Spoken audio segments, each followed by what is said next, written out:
Is he tipped them up? Yeah, it's good. So you got the words inside. Who made it? Huh? Who made the cake? House. And decorated? Yeah. Yeah. Yeah.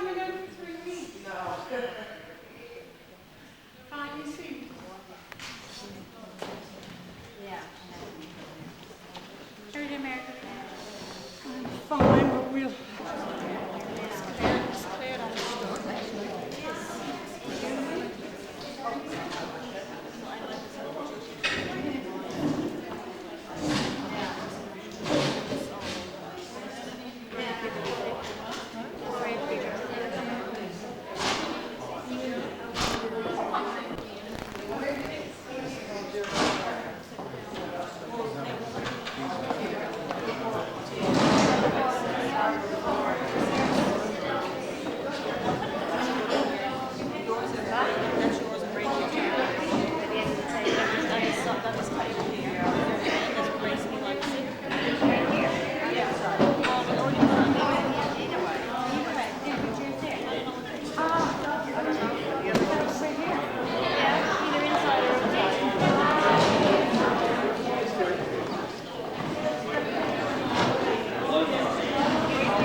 Have a cut a section out, a great big piece. But just listen, what's the one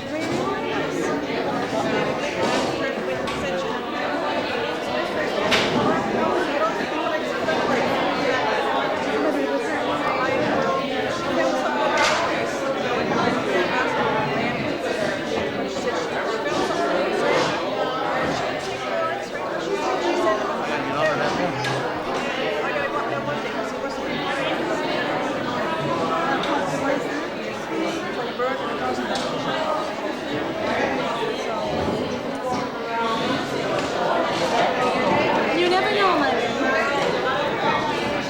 I hate cameras. Although I got one myself, but I hate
like a photo. And then you like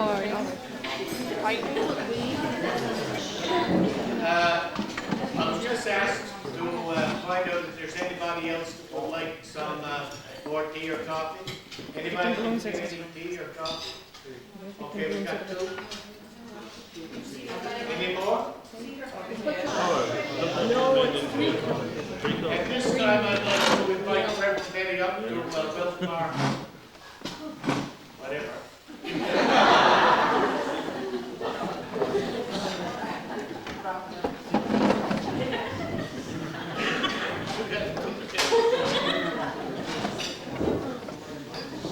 He took the papers away, but I guess let's see what it says here. Ray says, it doesn't say what I say. Well, welcome to all of you, especially my colleagues in the clergy and those who are former rectors of the parish of Bareneed had Bareneed as one of their congregations. It was really interesting. Ray just said something about welcome. Whatever. We had a whatever in St. Mark's one Sunday night. I don't know what kind of a welcome he got. That toward the end of the service, that we noticed that we had a visitor in our midst, and at the conclusion of the service, the visitor came into the vestry. He wasn't given much of a welcome because Effie Boone got the broom and gave him a good smack. And not only did she frighten this poor little creature, but he ran up to the center of the church, and we haven't seen him since. However, we hope that none of you have had this kind of a welcome to St. Mark, and I'm sure that none of you have. And we're so glad that we can get together here tonight and to share in this wonderful meal.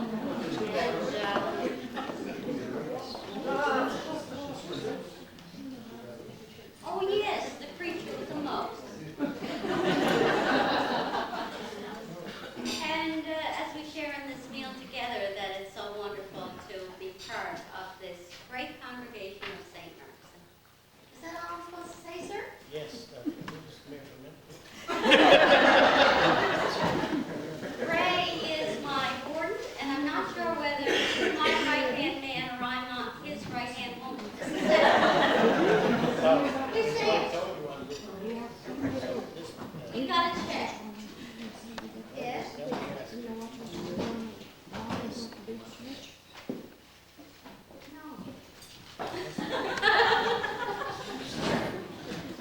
I think you're good, Steve. Okay, thank you very much.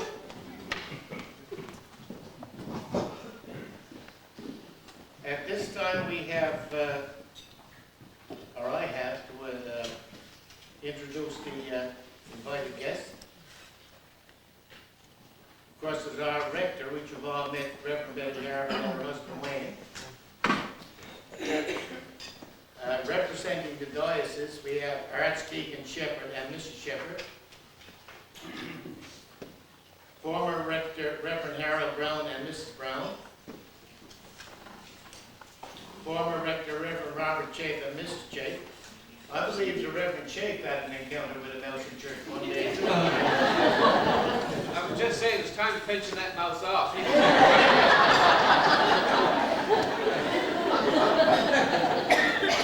Former rector, Reverend Christopher Snow and Mrs. Snow. And lay reader, Mr. Walter Daw and his charming wife, Pearl. Representing the United Church, we have Mr. Raymond Case. And I think the Pentecostal pastor, Jerry and Mrs. Brents, I don't think you're here. Okay. Of course, we got to get political. Mr. Roland Butler and his wife Maud. We'll speak to Roland later. And Mr. and Mrs. John Everett, which we all know, I guess. And And what am I supposed to do next, Effie? Okay, we have some messages.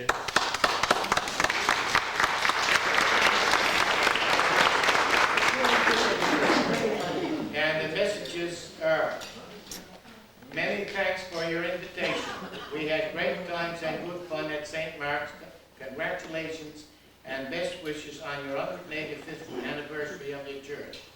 Father Tim, Julie, Erin, Catherine, Jennifer, and Leslie. Thank you for the invitation. We have many happy and fond memories of St. Mark's and the wonderful people there. Every blessing to you all on your 185th anniversary. God bless. Bishop Mark Gamish. Thank you for the invitation. Sorry we cannot be there. The Venerable Tom and Verna Moe. And right now we would like to call upon the Archdeacon Shepherd to see if he would like to have two words.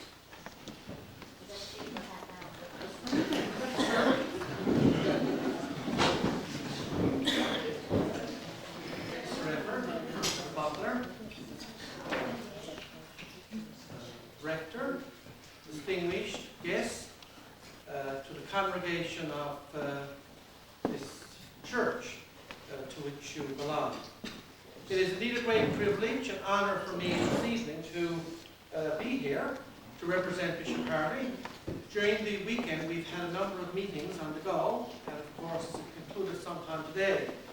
And the Bishop wasn't able to be here for this evening's celebration.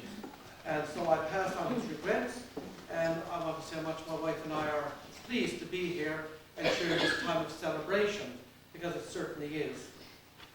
As we were sitting in the beautiful church, of St. Mark, my eyes went up to the altar, and I was looking at the sign, and I said to Reverend Brown, or Reverend Brown might have said to me, a remarkable sign, and it speaks so highly, 185 years of celebrating God's holy word and sacraments.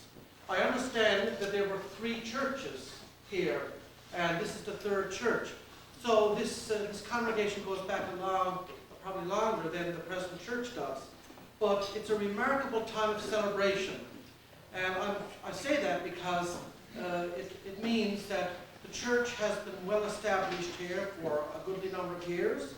The Anglican tradition has survived well over those years, and the blessings of God has been given to the people of this congregation over those many years. The clergy that are present, I think they are the examples of the faithful leadership that has been given by the people of God over the years. I was looking at the little bookmark there, and I was saying to Reverend Harvin that one of those clergy was rector of the parish of Harvard Grace when I was a little boy. And I was saying that in those days we used to have children's service in the afternoon. We don't usually have children's service in the afternoon very much now. But we used to have children's service and walk from the hall to St. Paul's Church of Harvard Grace. And that was a remarkable time when Reverend Davies was rector of the parish, because he had in those days he had a very good gift of ministry to children. Not perhaps the same way we minister to children today, but he did have a remarkable gift of relating to the children of that parish. And there are other very fine people who have served the Lord and his church over the years and are not with us anymore, to which we offer the Lord thanks and appreciation for their calling to the priesthood. As we thank God this evening in celebration for his many blessings over the years, I want to say that may this celebration not end this evening or tomorrow in the worship, but may it continue to be the focal point of your celebrations years afterwards, because that's how tradition is built. It's built on the roots of our faith, the witness of our faith through word and sacraments. And in that way, we see the evidence of that in the life and witness of the church. When I was in the Deanery chapter here, I had the great privilege of many times coming to the church there, and also to this hall for various functions. And that brings back a lot of fine memories of your church and of the fine deanery that we have here in this area of Lord's Vineyard. May God bless you. May the Lord continually to shower His blessing upon you, and may you carry the tradition of the faith of the church always and forever. Thank you.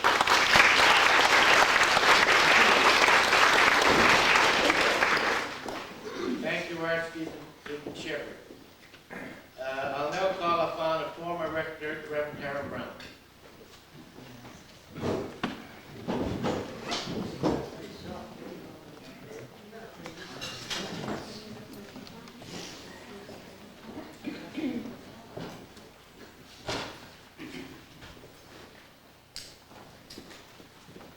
Mr. Chairman, members of the clergy, invited guests. First of all, it is my great pleasure to extend our very sincere thanks. I do so, I say our, because I extend our thanks on behalf of my wife and myself for the very kind invitation to share with you in the 185th anniversary of St. Mark's Church, the first church that was built here. Of course, any celebration, whether it's a birthday or an anniversary or something of that kind, it is always a time to reminisce, to think about the past, to reflect on what has gone before us. It's a time to remember. And I'm certain that the members of St. Mark's congregation are thinking about bygone years. And it's good to do that. As the prophet Isaiah said that we look to the rock from whence we were given. It's time to look back to where you were, where you came from, where your roots are, and the events that brought you to this point in your past history. A very well-known Russian writer said, Alexander Solzhenitsyn said, that if we forget the past, we lose one eye. If we dwell on the past, we lose both eyes. So it is important for us to look back to where we came from. But of course, we can't dwell in the past. We have to live in the present, and we have to look to the future with faith and hope. Tonight, as I was sitting here in this hall looking around, my thoughts went back to 1976, when I was director of the parish, and we celebrated the 160th anniversary of the building of the first church here in Bareneed. See the evidence of the sign there indicating that in 1976. And I can recall quite vividly that particular anniversary banquet that we had. The hall was just packed with people. I was sitting up there in that corner, and I can remember that as one of our guests for that particular event, we had one of the music teachers from the schoolroom. I forget his last name. I believe his first name was Fred, quite a stout chap, an Englishman. And on that particular evening, he sang, "Bless, O Lord, this house we pray, keep it safe by night and day." And also I remember too the guest speaker that we had for that particular occasion, a former son of this parish, this congregation, this community, Mr. Norman Batten, who has now departed this life. He was the guest speaker. That was 25 years ago, and many things have changed, many things have happened, many changes has taken place during that 25 years. And one of the most notable changes that I see in the present gathering tonight, as I think about the number of people who were here on that particular occasion, but are not here tonight. Like Norman, they have passed into God's eternal rewards. 25 years have brought changes. And I know that one of the things that the big change that has taken place in the life of St. Mark's is that numbers are much fewer and smaller than they were in 1976. And I know from my conversations with the present members of St. Mark's that this brings some anxiety and some uncertainty about the future. Where do we go from here? And I suppose after listening to some of the other parish priests present tonight as they talk about their parishes and the number of people that they have and the financial stress and difficulty in meeting financial budgets and so on, that I'm sure that those parish priests too wonder about the future and think about what's coming down the road. It's natural to think about that. And I'm sure that with St. Mark's, the situation is somewhat different because numbers are not that great at this particular point in the history of your church. But the important thing for you to remember is that regardless of where we live as Christians,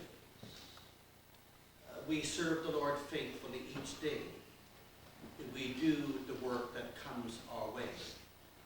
And we don't get caught up in despair about what's going to happen down the road. We become busy and do what the Lord wants us to do, where we live and where we are at this particular point in our lives. And the other important thing for you as members of St. Mark to remember is that the Church of God is people, not a building. Buildings are important. They're tools and instruments that help us to become the people of God. But the church primarily is people. And we are never to lose sight of that very important thing. And also you need to remember that regardless of what might happen to church buildings and finances and things like that, that God never changes. That God is always the same. Yesterday, today, and forever. As we sing in one of the very familiar hymns, change and decay in all around I see, but thou who changest not abide with me. God is with us, always present. We ought never to lose courage, but to place our faith and our hope and trust in Him. I pray that God will guide and bless you in this present time and also in the years to come, that He will bless you and guide you and lead us all in the right way. Thank you kindly for this opportunity to be with you, and may God's blessing rest upon you.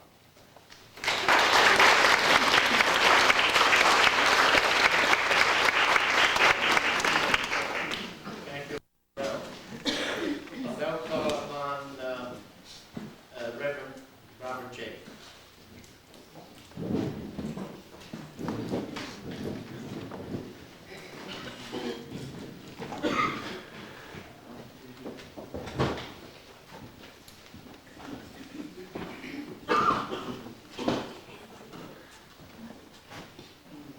When I think of St. Mark's, I always have a smile on my face.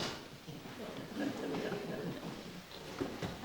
when I visited Effie in hospital recently, we were reminded of an incident that happened here on the grounds of the church, in which a piece of my personal belongings got slightly damaged. And it's become a bit of a joke in this neck of the woods, as it were. There's another situation that most of you don't know about at all, which also brings a smile to my face, and it also involves Effie. It's the first time I've ever been assaulted at the altar. Having finished the service at North River, I was in a bit of a tear to get back here at time for the service. I probably preached a bit too long up there, and came here in quite a rush, dashed into the vestry, put on my vestments, had the chasuble on, came out very solemnly, and came up to the altar, began the service, when suddenly there was this big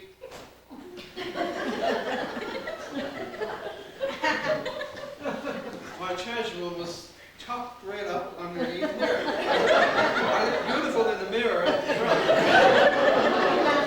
But somehow I didn't quite get the back.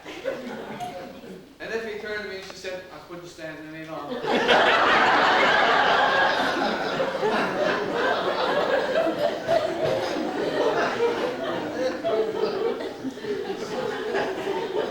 So my memories of St. Mark's are very happy ones. And every now and then I used to burst in on them here when they're at some project, and would always catch them at some awkward moments for them.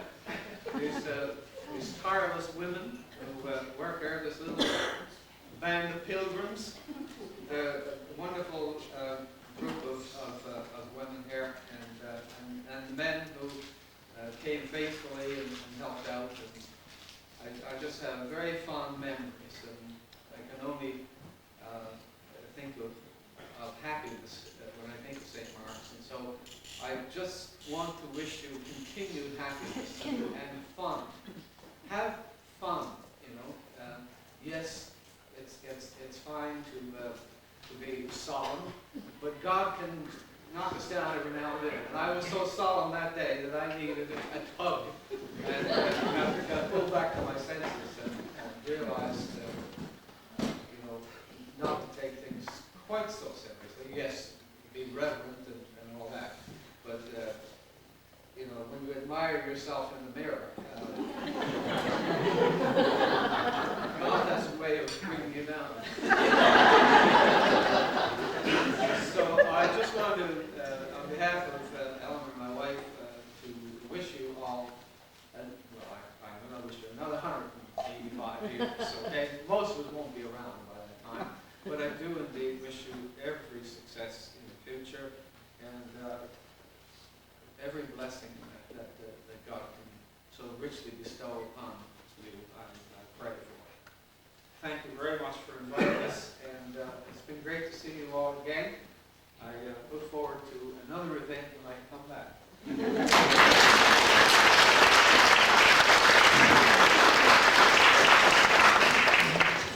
Thank you, Reverend Jake.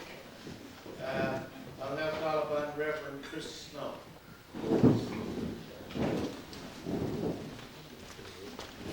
Chris Snow. A speech here for me.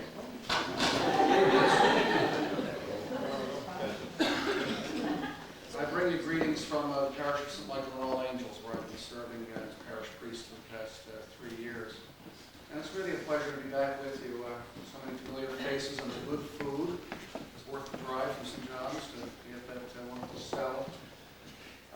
1816. Some of you know I studied history at university, and I was just thinking back there a moment ago about what Newfoundland must have been like in 1816. That's before, certainly before Confederation of Canada, before responsible government. There was no legislature. There was no real government except for some rather crusty fishing admirals or merchants who ran the show. I've often joked with people that I used to live in Port de Grey where there was no government. It was a utopia. We had nobody pays taxes. It's just a wonderful place to be. Everybody gets along. They're all happy. It's a great spot. But in 1816, even though there was no government and no newspapers, no roads, very little of anything in terms of comfort and amenities. People lived a very rough life in Newfoundland in those days. And yet in the middle of that, a schoolmaster was sent out from England to start a congregation here in this place and to teach the people how to read and write, certainly, teach the children, but also to bring the good news of Jesus Christ to people that might have only had the faintest idea of what that was all about. And the people that organized that, presumably the bishop back in England and the people that were sending missionaries, probably, I guess, well, at that time it would have been the Bishop of Nova Scotia, actually, who was responsible for this area, because this is before the Diocese of Newfoundland. We had no bishop in Newfoundland in 1816. That came later, in the 1820s and 30s, with Aubrey Spencer and later Bishop Field. And yet the vision was there. Let's be honest, it was a rough spot in 1816. But the vision was there to bring civilization and culture and the church, which was the civilization and the culture at that time, to this place. And here we are, 185 years later, celebrating that. And if I think of anything, if we need anything now, today in the church, we need that kind of energy and that kind of vision again. And my prayer is that we'll recover that sense of mission and vision and look not to closing things down, and shutting things up and boarding things up, but to building again and to recreating, re-civilizing, I suppose, the culture around us, baptizing the culture that we're in, because we're in a very secular culture. The anger and the violence that we've seen in the United States in the last few days really makes us think of where we are as a society. It's caused a lot of people to really think about who we are. And that's what you're doing here in Bareneed. You're thinking about who you are, looking back, to the past. As Father Brown says, we need to look at the past, but as we study the past, we think about who we are now and where we're going. Just tell you a little story, a little historical note. I was studying the parish registers when I was here a few years ago, and I got interested in a period of time when Bishop Field was actually in charge of this parish. This is back in the 1870s, I think, or 80s maybe. He died, I forget his dates now, but he died, I believe, in the 1870s. And the priest that was here at the time took sick, and they had to send him back to England. And there was no one to serve this parish. So the bishop came out from St. John's and served a winter in this place. And he did wonderful work here that winter. In fact, the rose window at St. Luke's, the round window at the west end of the church, was actually given in his memory by the people of Port de Grave. But something else happened while he was here, and I found this in the baptism register. He baptized a certain little baby boy named Richards. And of course, I'm talking about Canon Richards. And Canon Richards, of course, was born in the winter. Bishop Field was here, and Bishop Field actually baptized this little baby boy. And he went on to become the great Canon Richards that is actually buried right outside the door here, and was well known as a faithful priest and a faithful pastor and a faithful community man, almost a bit of a doctor, I guess, on the northern peninsula, on the Straits, down in the St. Anthony area. He was a good friend of Wilfrid Grenfell, who was the medical missionary who worked in that area back years ago. And I was thinking about the links between people, the little links that are in the history of the church. And I thought that was just a fascinating little anecdote that it was Bishop Field who happened to be here the winter that Canon Richards, and there was a kind of continuity there. And then many years later, Bob Chafe came here. And my father went to school with Bob Chafe. And they went to St. Michael's Church together and were confirmed by Bishop Abraham. And all these little connections between us, because we're a family of Christian people, especially here in Newfoundland. And Effie did that to me at the altar too, I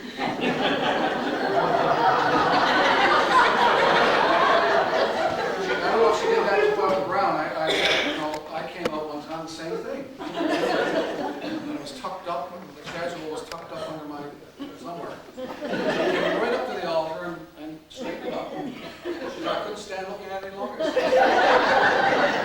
says something about how the priests, maybe they rush to get vested or something. I too have very fond memories of being here. I really enjoyed my short stay as rector here in the parish. And I wish you every blessing as you rebuild a vision for this parish and for this congregation. God bless you. Thanks for having us.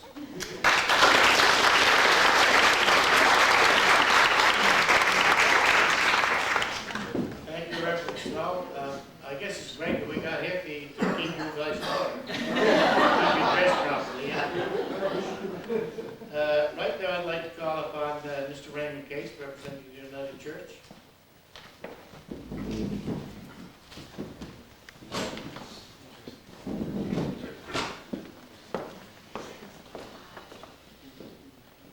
First of all, I want to know where Effie is.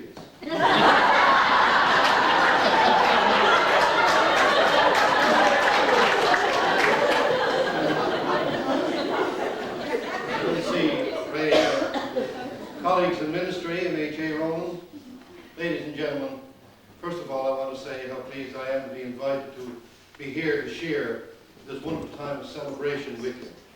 It's certainly a great milestone in your history, and I bring greetings on behalf of the congregations of Park Beach and Portagrave United Church. And I think I might also, being chair of the district of the Newfoundland and Labrador Conference, I can bring you greetings on behalf of the district as well. As has already been alluded to a couple of times, it's a time when you look back, it's a time when you reflect on the heritage you have, but it's also a time when you take that heritage and see where you are now and look ahead to the future with a great and wonderful vision. And it is my prayer that indeed as you do that, as you move ahead, that you will be rewarded and many blessings of God will be upon you. May God bless you all. Thank you very much.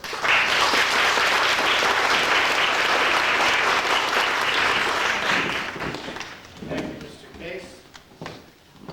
Our next speaker is a very important man in our parish, our lay reader that we always call him on when we need somebody. So, Walt, would you come up and say what you got to say?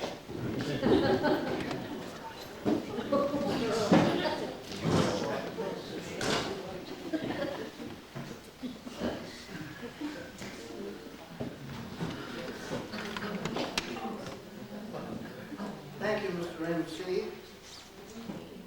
Thank you for referring to my wife as Sir Johnny. First time I heard it mentioned in that kind of manner.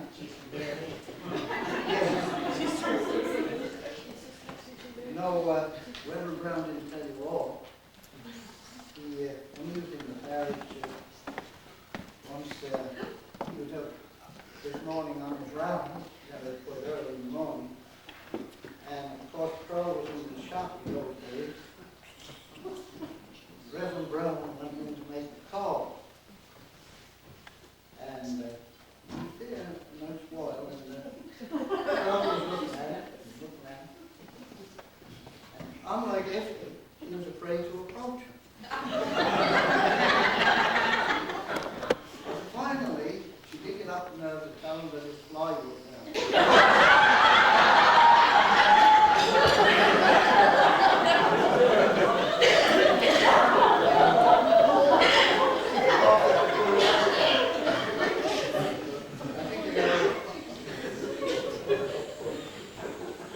Reverend Brown also, on another occasion here, since he retired, you all know I was expecting somebody to mention it.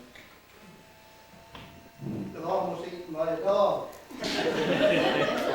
Attacked by a dog on his way in church. And it's Pearl's dog. Right?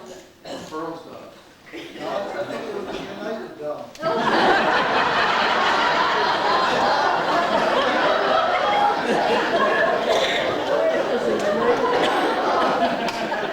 Well trained in that water.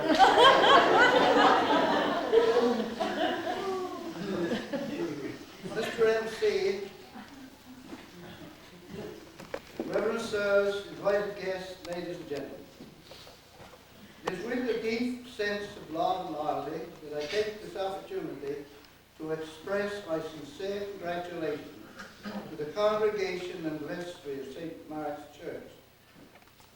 I am old enough to remember quite a lot about the congregation and the role it has played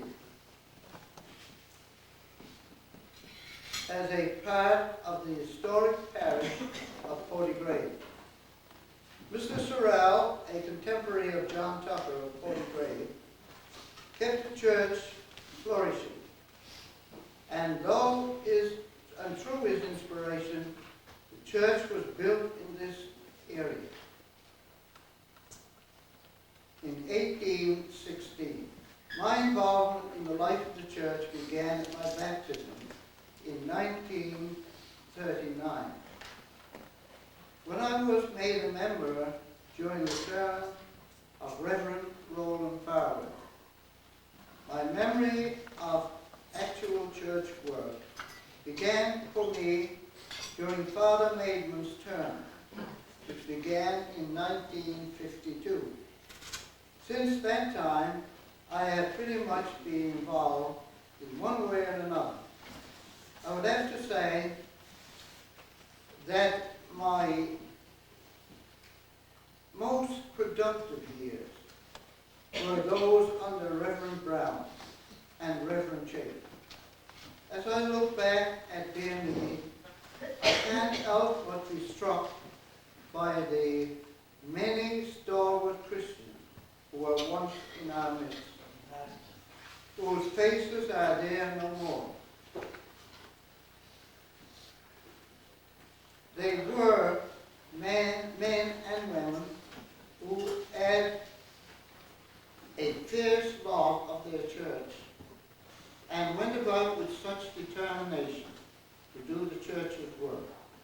Recent years we have sadly missed a decline in numbers, but the determination to carry on in the style of this, in the steps of their ancestors. St. Mark's is celebrating its 185th anniversary, and nobody can predict how many more it will serve. May she carry on in the faith, and with God's help, we will never see its demise, but rather that it will carry on in whatever form for as long as faithful members remain. In closing, I'd like to say once again how happy I am to be here, and thank you very much for the invitation. And I would also add that when I come to Bareneed, I'm always reminded of when I was here at first year teaching. And you know what, the memory that strikes me most is that clock up there. It's still there. You know it should stop.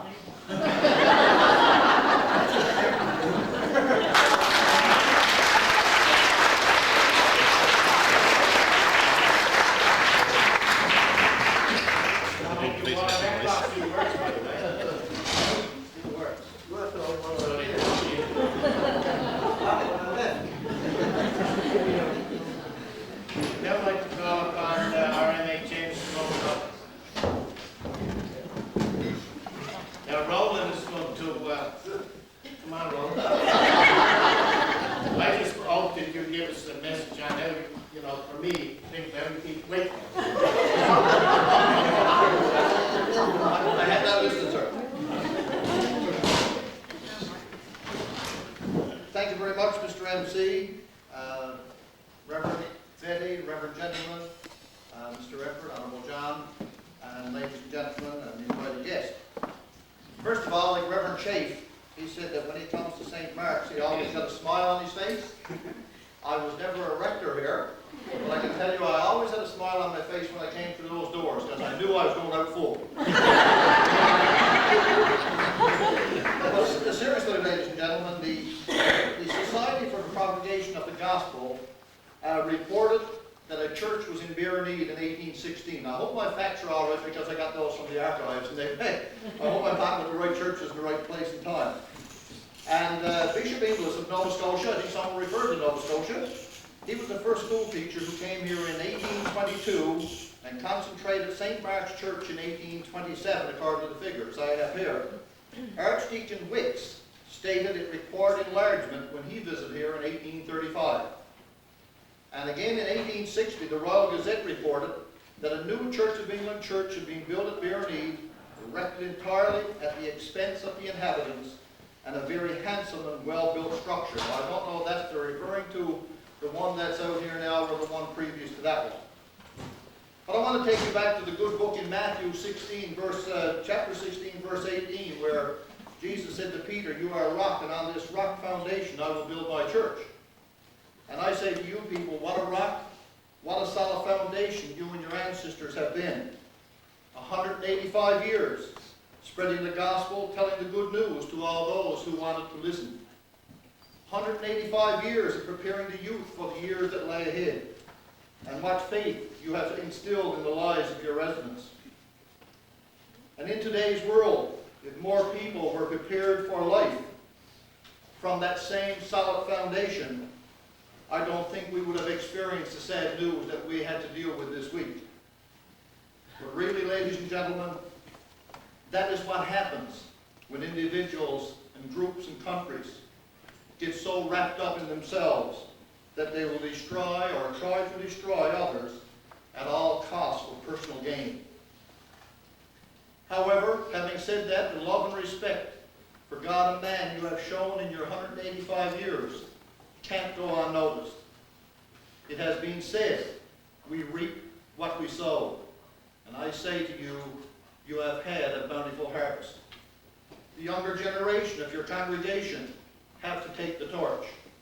Then St. Mark's will continue on, hopefully, like Walter said, for another 185 years.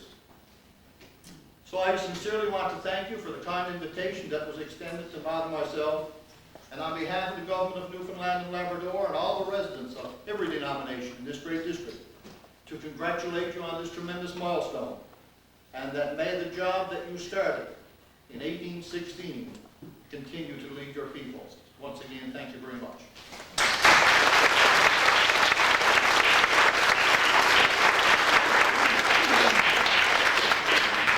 Thank you, Roland. And now we're going to call on the almost bringer, John Evans.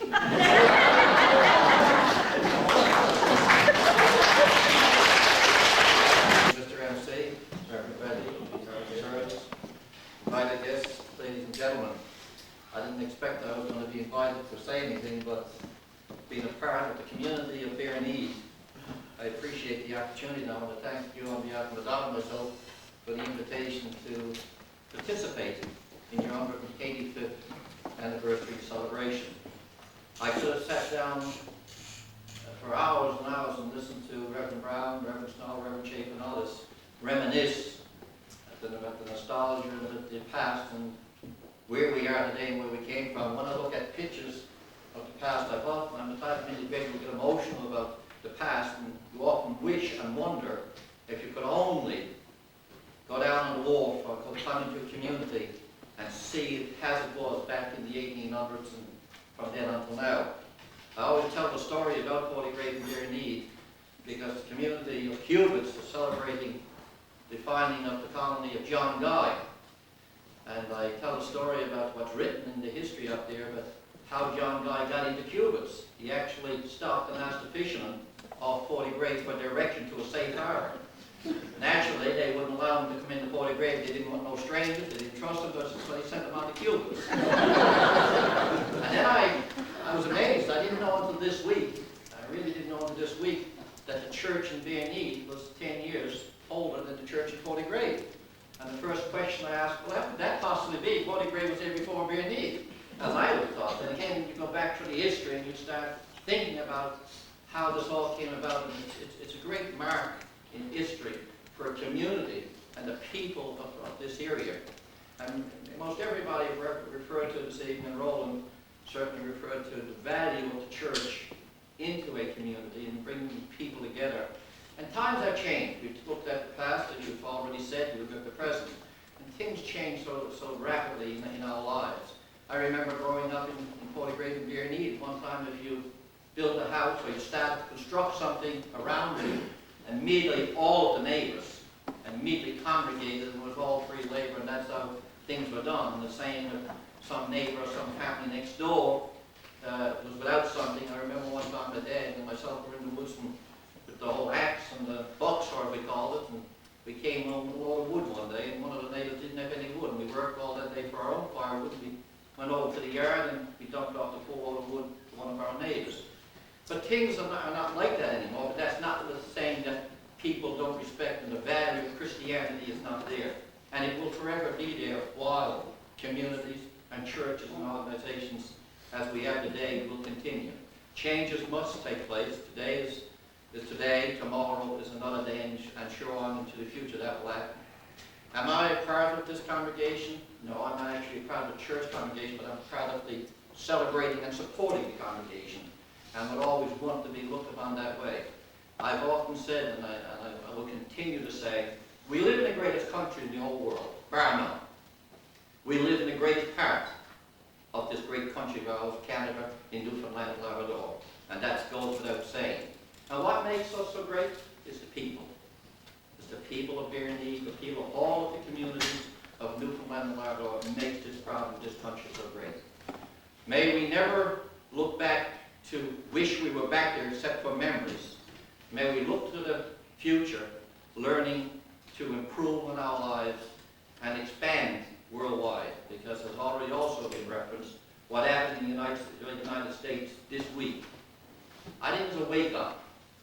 There's a wake-up for governments right around the world, for leaders, and for people in general. Wake up, to look, and to, I wish sometimes we'd stop saying, threatening and saying what we're going to do, to punish.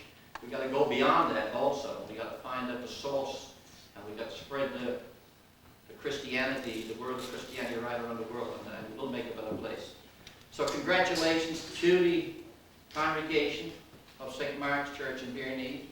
I know, as Roland said, every time I've come in this hall, I've went away quite satisfied and quite contented with the meal that's been served. But again, we don't take enough time to say thank you to you people, because you are the strength and the backbone of the church, and all of the time and the hours and hours that you take away from your personal lives to keep the community and the church strong. We got to show our appreciation and express our thanks to you for that, because that, again, is what makes this province so great. It's the people, and you're a prime example. So congratulations for your celebration. And again, may the future bring you success and growth and a strong foundation in your church. Thank you.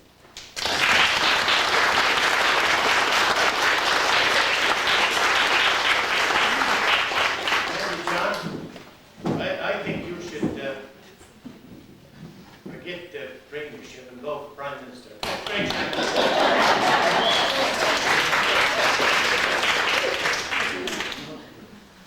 We're now going to have the cutting of the anniversary cake. We call upon Leroy Boone. Would you come forward, Leroy? And my mom, Annie Boone.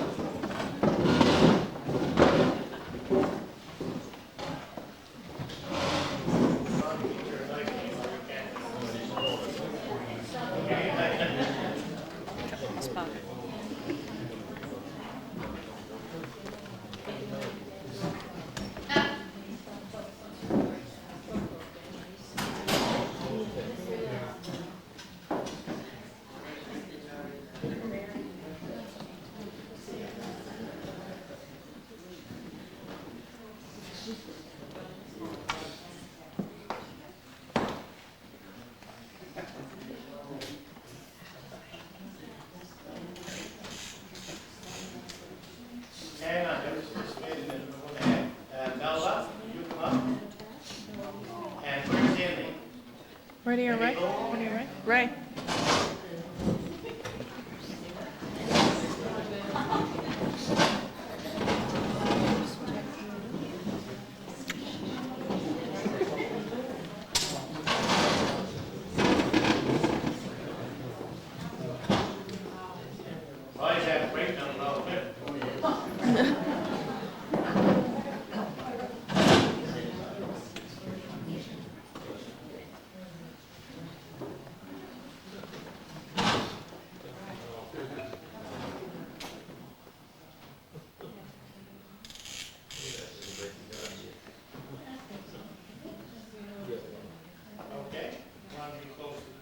Move in a little bit closer.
So right now, we're going to distribute them. We're going to have to take on and then we'll be distributing it. Right. Hang on.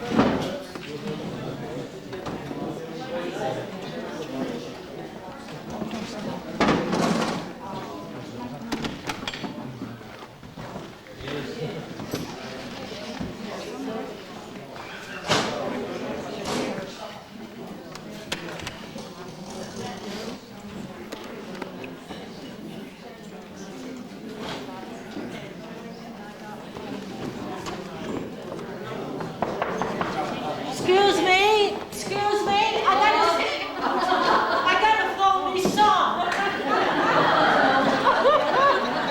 He's up in Alberta.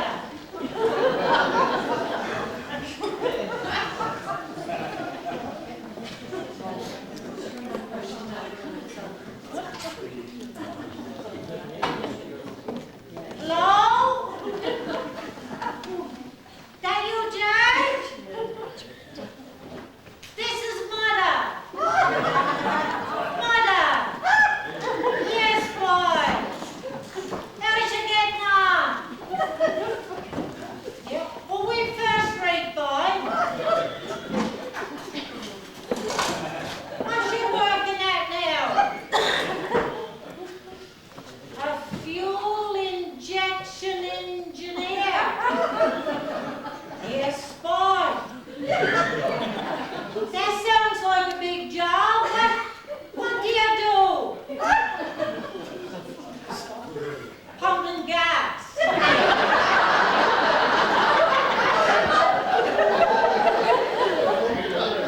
Don't let it go to your egg box.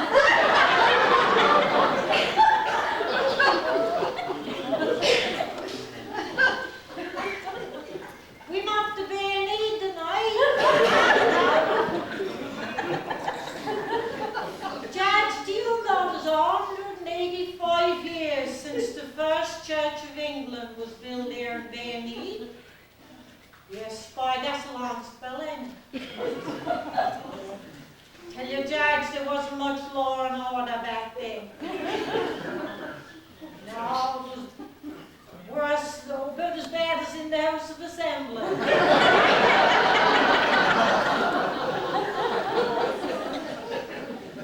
Yes, ma'am. You know, you could be putting the stocks for stealing a few crab apples. Why, George, that was some cruel punishment. Yes, boy. Sitting there all day, can't move your arms nor your legs. Yes. Yeah, you couldn't wipe your nose if you had a cold. And you couldn't scratch if you had it.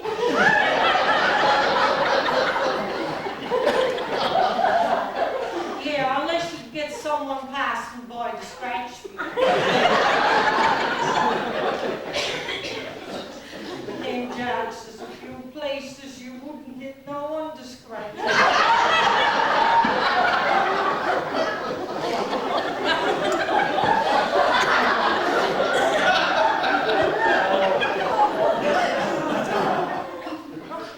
And Judge, there's some crowd there. They're here from St. John's, Cab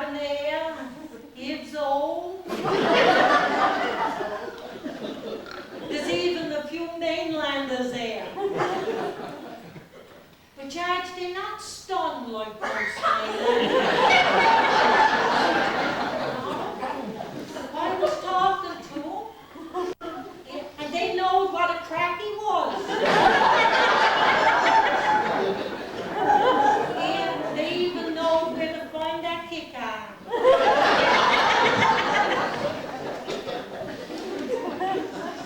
Is them mainlanders up there in Alberta as stunned as the ones in Toronto? Yes, Spy. Just as stunned. And they calls we stunned. Did you hear about the mainlander who wrote down to the Department of Tourism and wanted to know if he come down, would he see the iceberg that sunk the Titanic?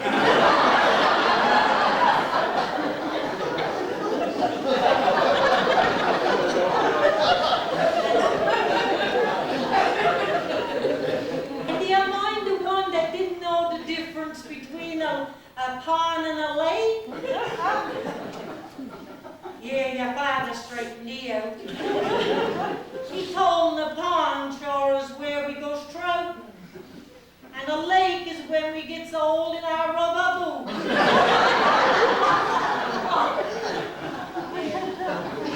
Yeah, and your father had a lake in the pond.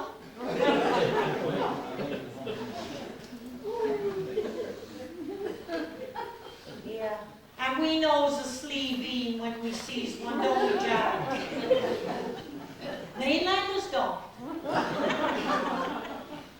Ottawa's full of sleeve-ins, but no one up along knows it because no one up along ever heard of a sleeve-in. Poor Angus Shores. Why, some crowd here, Jack. Yes, Archdeacon Shepherd is there. You knows Archdeacon Shepherd. Shag fella.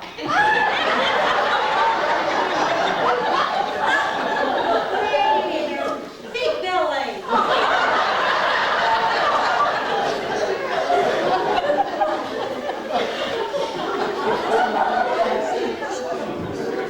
Reverend Chafe is there too. You mind Reverend Chafe? You mind the Sunday every bone run over his bag?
thing though, at one time, you know. Now, Father Chris Snow took too many, and all his hair falls out.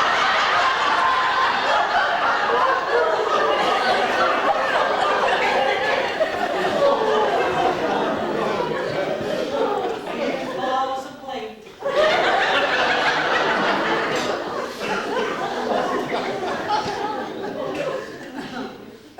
Roland Butler was there too.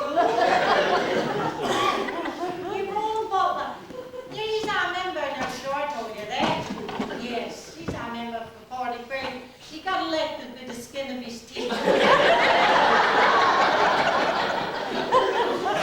Everyone was so mad at the Liberals that time, Bob. Yes, even the dogs was mad.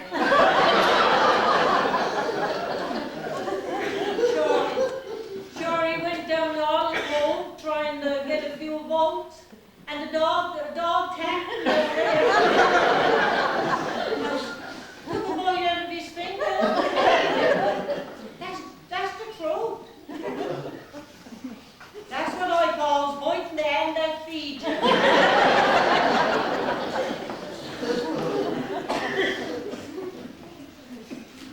My Judge, I got so much to tell you I had to write it down.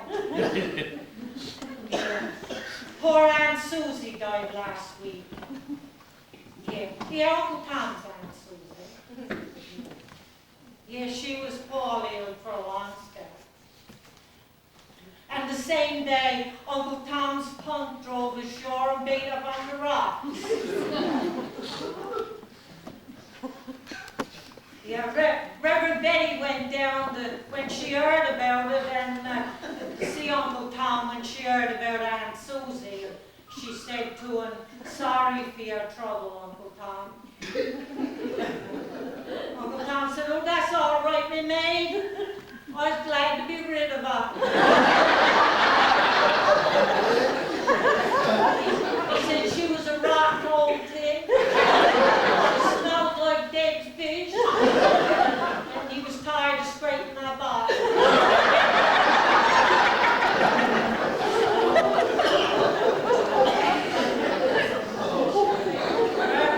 Reverend Betty was shocked. She thought Uncle Tom was talking about Aunt Susie. He was talking about his puncture.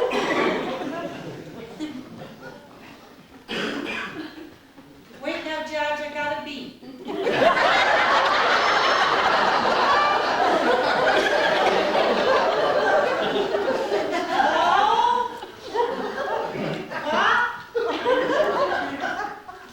I haven't made up my mind yet. Goodbye. You still there, Judge? That was someone wanting to know if I vote for Danny Williams. Yeah, I told him I don't know yet. I'm sick and tired of politics, ain't you, Judge? Yes, but I knows one thing, though, for sure. I won't vote for Leonard O'Brien. Now, Brian Mulrooney laid the GST on us. That's right. And Brian Peckford, all he gave us was cucumbers. And Brian Tobin never stayed around long enough to give us none.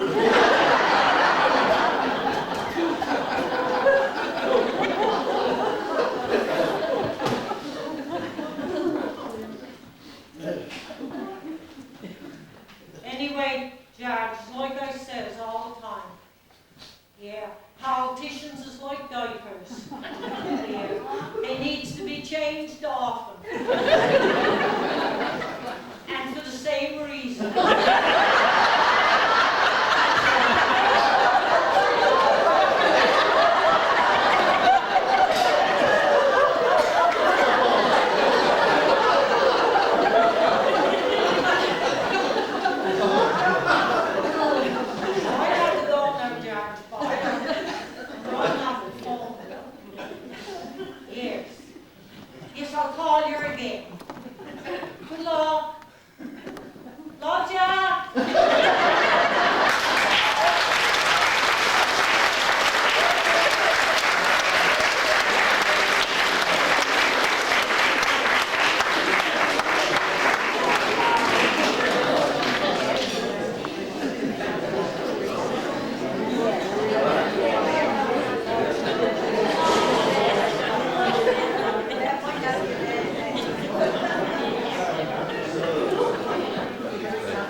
While the cake is being distributed, we're going to, Edith is going to give us a brief history of the church.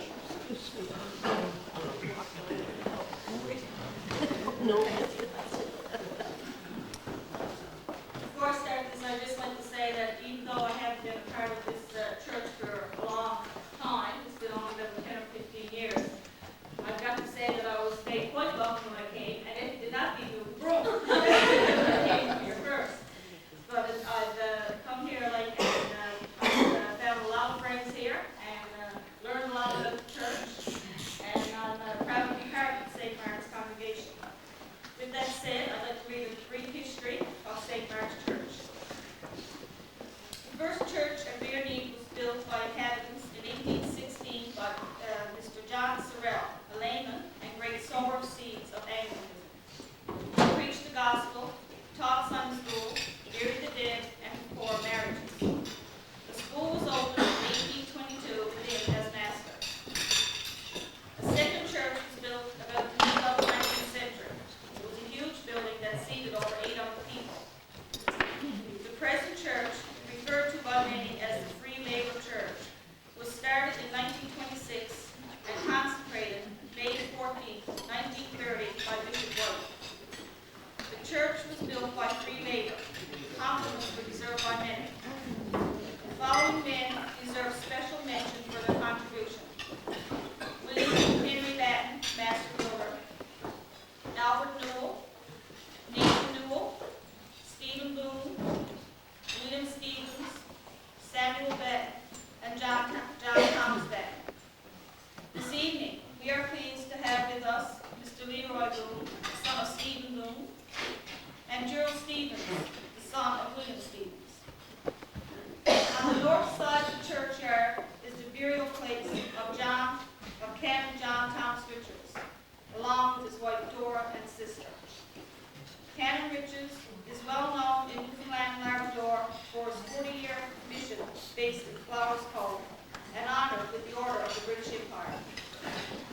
He was born and raised in Bareneed and spent the last years of his ministry in the parish. The late Canon Richards' great-nephew, Bruce Richards, and his family have taken the interest to have the gravesite put in A1 condition. This project has been completed by Alan Roberts, Coley's Point. It adds to the beautification of St. Mark's Church. Another clergyman nurtured in Bareneed was the Reverend Harris Batten. On March 22, 1987, the first induction service for a new rector in the parish of Grave was held in St. Mark's Church. The Reverend Timothy Appleton was inducted and installed by Bishop Martin Mason. The church built in 1926 is still serving the needs of the congregation. Although now of considerable age for a wooden structure, it is in a very good state of repair. Just last year, quite a lot of repairs and painting was done under the supervision of Frank Bloom. Frank's wish, before he passed away, was to have the church tower repaired. We are happy and pleased to say this will be done in the near future. The church remains, as ever, a continuous source of joy for the faithful. The members of St. Mark's congregation have always been proud of their church and undoubtedly will continue to preserve it as a symbol of the sacrifice of those who provided it. But above all, it is the house of God.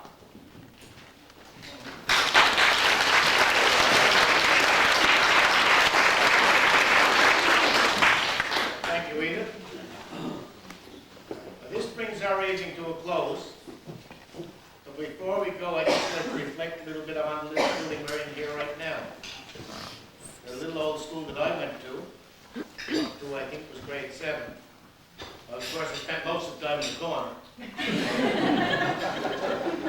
We have, I think we have, Leroy Boone is probably the oldest person.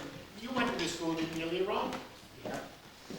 And I don't know, I guess Don is the youngest one that's here tonight, didn't There's a few of us in between, and we have, actually, we've got, from what I can see, about 3 former school teachers.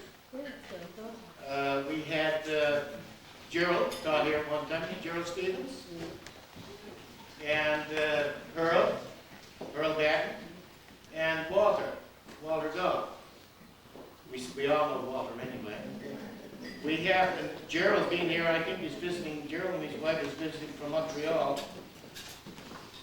down here from overseas.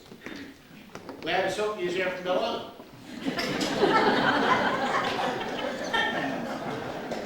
So, we hope you enjoyed your evening with. Oh, by the way, there's two. Talking about the church, still two. Where are they? There's Jillian and Stephanie.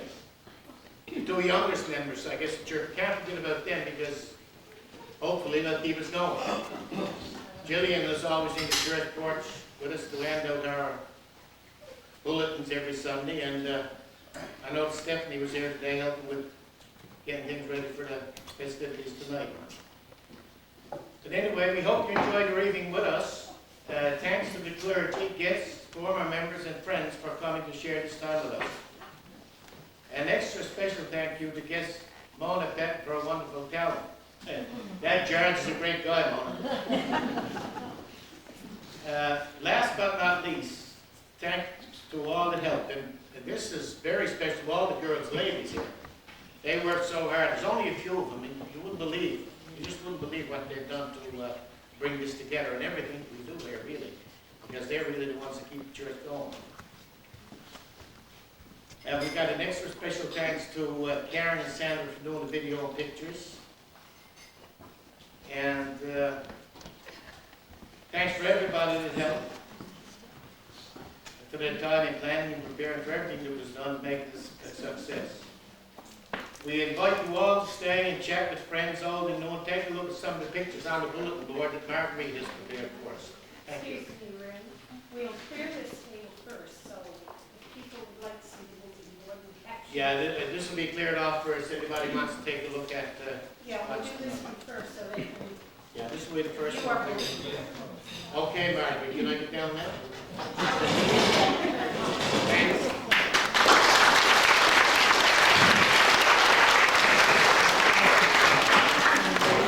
One thing I forgot to, that's me, because I want to, we asked that the Archdeacon Shepherd to come up and give the closing blessing.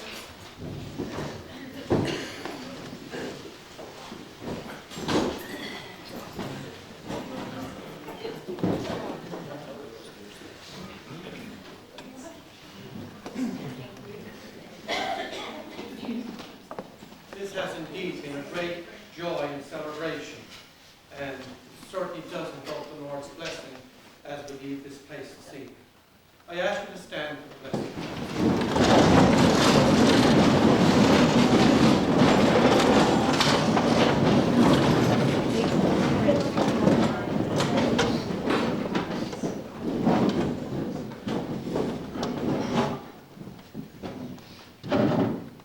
The peace of God, which passes all understanding, keep your hearts and minds in the knowledge and love of God and of His Son, Jesus Christ our Lord. And the blessing of God Almighty, the Father, the Son, and the Holy Spirit be among you and remain with you always.